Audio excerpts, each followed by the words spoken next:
दैनिक खबरकागज ध्वनि प्रतिध्वनि और साहित्य पत्रिका सागरिकार 35तम वार्षिकोत्सव एवं प्रतिभा सम्मान कार्यक्रम स्थानीय भेनिया पाराडाइस रे अनुष्ठित हो जाइछि।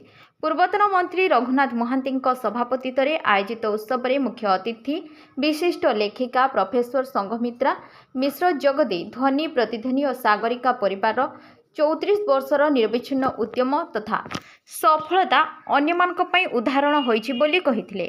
सम्मानित अतिथि कवि रत्नाकर राउत, विशिष्ट कवि तथा गाल्पिक डॉक्टर अजय स्वाई, प्रोफेसर गिरिजा शंकर शर्मा, संलाप लेखक डॉक्टर रजनी रंजन दास, कवि डॉक्टर कालीपद पंडा ध्वनि प्रतिध्वनि और सागरिका खबर साहित्य जगतर जुगलबंदी भावे कवि साहित्यिक दिग्दर्शन दे आसछि बोली कहिथिले।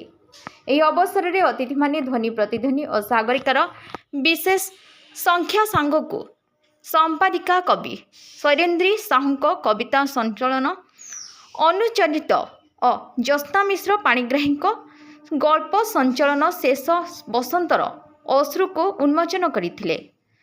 प्रोफेसर मिश्रଙ୍କ समेत दयानिधि दास, विजय उपाध्याय, डॉक्टर अवनी प्रधान, डॉक्टर श्रीधर सामल, डॉक्टर श्रीहरि पंडा, शरद दास, श्रीनिवास सेठी, बनमाली सेनापति, सुब्रत कर, सुमंत साहू, सुधांशु शेखर पृष्टि और भवानी शंकर आचार्य प्रमुख को अनुष्ठान पक्षर संबोधित करा जायथिला। ध्वनि प्रतिध्वनि और सागरिका संपादिका कवि श्रीमती साहू अतिथि परिचय सह विवरणी पाठ करिथिया बेले परिचालना निर्देशक सृष्टिधर परिड़ा स्वागत अभिभाषण रखिथिले।